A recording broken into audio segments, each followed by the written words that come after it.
Good morning or good afternoon, and I'm really glad to see you again and to find you for this third episode of the Customer Relationship Management and Marketing Week.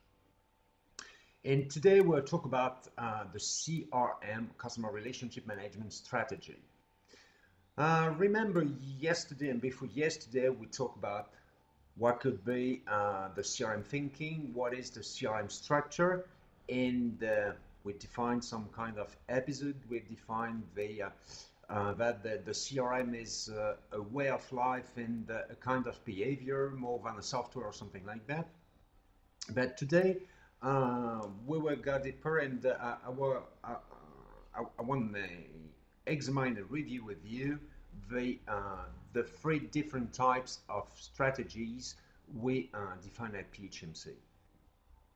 So just before starting with the strategies, a small reminder about what we have seen yesterday and before yesterday about the one of the essential concept to progress from profitability of transaction to profitability of relation.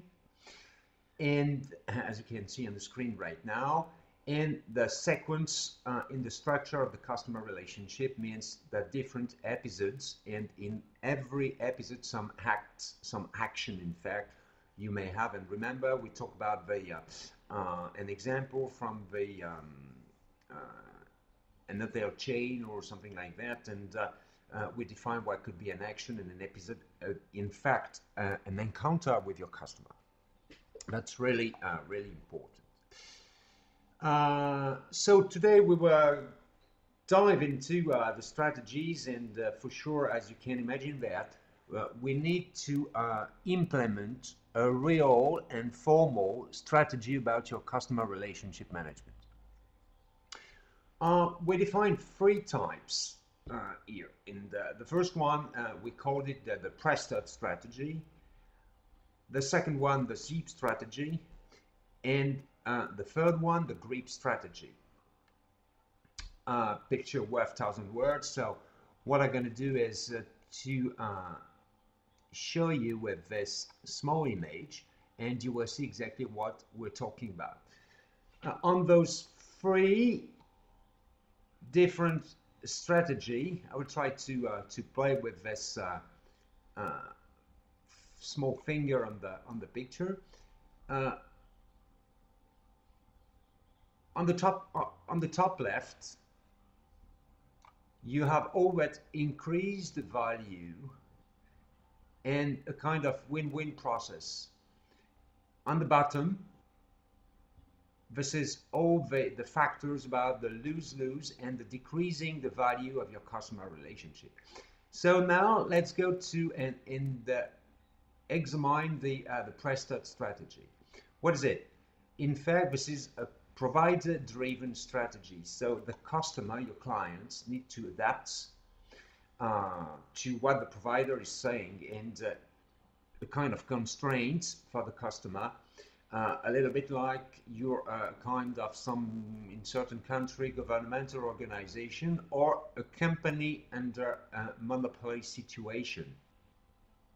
And then the customer at the mercy, a global and total mercy of the provider, and that's not good because the company takes all.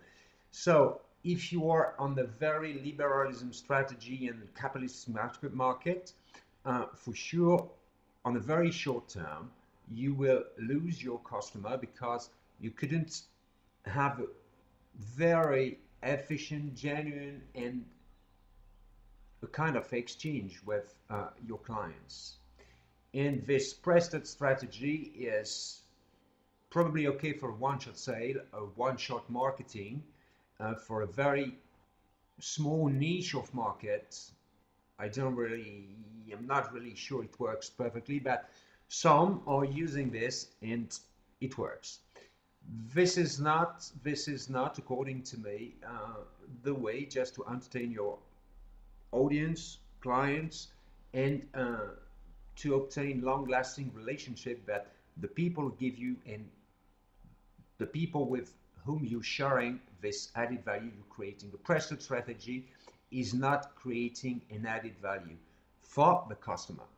and probably for the company, for the provider, but on a very short term, and that's not good. On another end, and the extreme right, we have the GRIP strategy, and this is customer-driven strategy, and that's not better than the first one, you know, because that's exactly the same thing in the mirror, but on the customer, on the company side, on the provider, sorry, on the customer side, from the point of view of the customer. It could be implemented, and the only condition that, remember what we have seen yesterday about the learning value and the capacity and the capability of reference from your customer, it could be done just as this only condition that this customer, you're under the pressure that is providing you some extra component, has the generating the word of mouth, generating a big learning for your company or something like that. But again, this is a short-term strategy, and that doesn't work at all too. And again, on a short term, because no real added value financially or in an adaptive confrontation with your customer, it doesn't work. It doesn't work on the long-lasting relationship. That's not good too.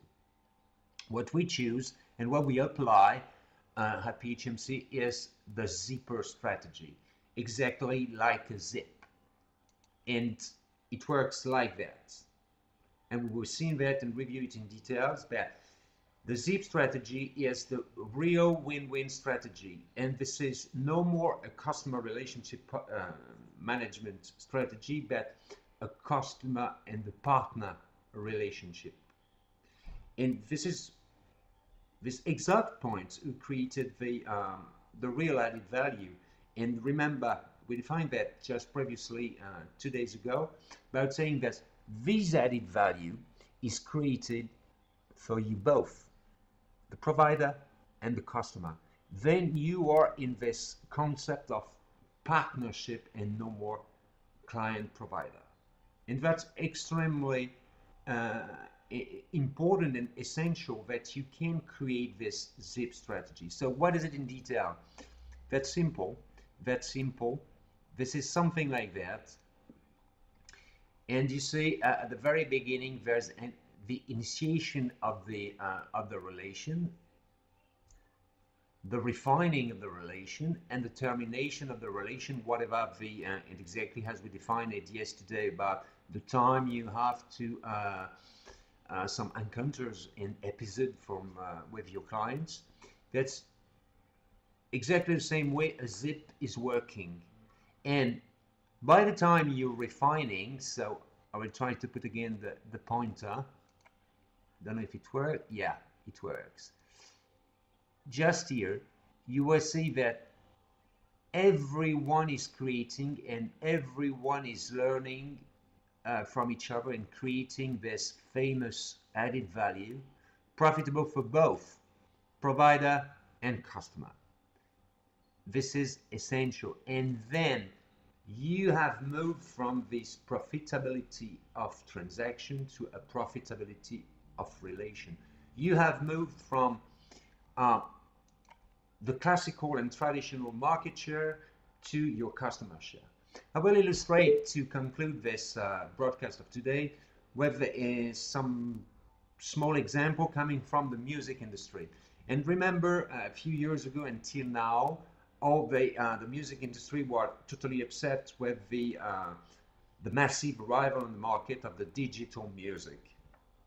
And then musician on the side, label and major and another, was both alternatively between a zip and press-touch strategy. And they just start to realize that they could be in a kind of zip strategy to create an added value.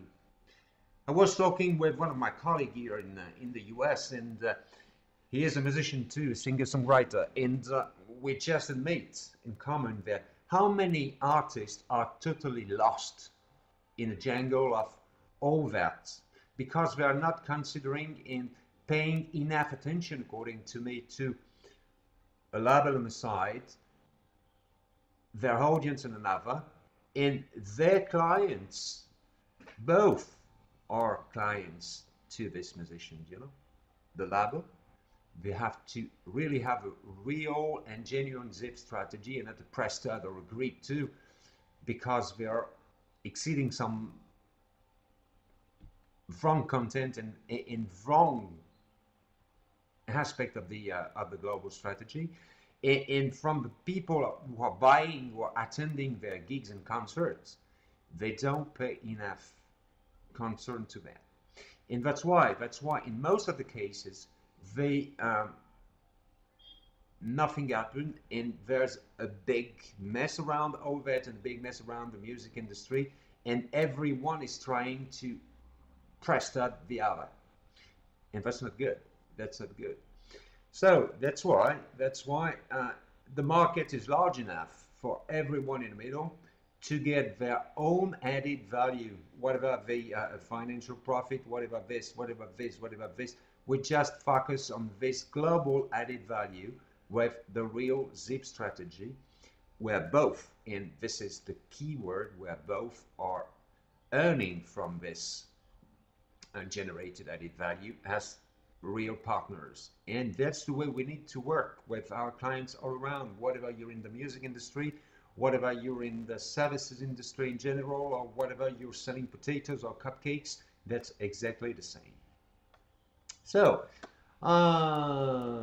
that's it for today, and tomorrow we will talk about how to pragmatically compile some genuine data about our leads, our prospects, prospective clients and clients, and what kind of tool we can use to embase this data through some genuine CRM application, and with different aspects of open source and blah, and then we will give you our views about it. So I want to thank again our partner and sponsor, Celaben.com, the crowdfunding platform and global supply chain for singer-songwriter, for the support on this live broadcast and this customer relationship management week.